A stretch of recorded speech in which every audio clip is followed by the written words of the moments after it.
Sure, our chainsaws look cool, but they're even cooler when they're running. To start up your chainsaw, you'll want to be in one of two positions, the foot lock or the knee lock position. Either way, it's 3 points of contact. With the foot lock, the saw is on the ground with your right foot inside the loop of the rear handle.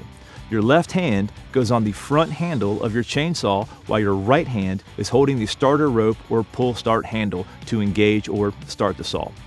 The procedure is similar with the knee lock, except you're not holding the saw with your foot, but you're using your left and right knee to engage the rear handle of the saw. And the left hand is on the front handle of the saw and the right hand is on the starter handle. Both positions work well, so choose whichever one is more comfortable for you.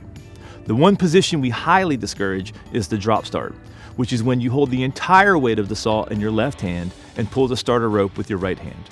This is extremely dangerous because the saw could jerk in your hand, sending the bar and chain back to your legs or waist.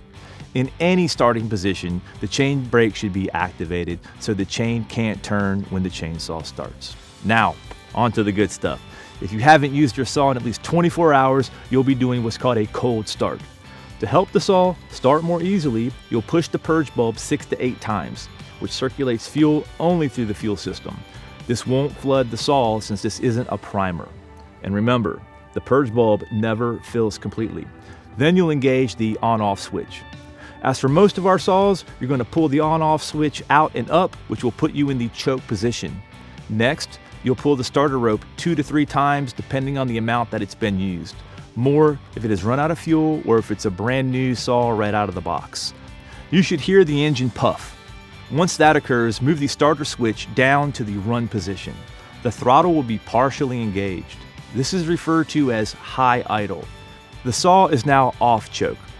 Pull the start handle until the engine starts 2 to 3 times. If nothing happens, double check your steps. Now the saw should be running at high idle. Engage the trigger lightly and release, so the saw comes out of high idle into normal idle. After that, just disengage the chain brake, then you're ready to rock. Do not allow the chainsaw to run at high idle with the chain brake set or damage will occur to the saw. As for the hot start, the only difference is in regards to the choke.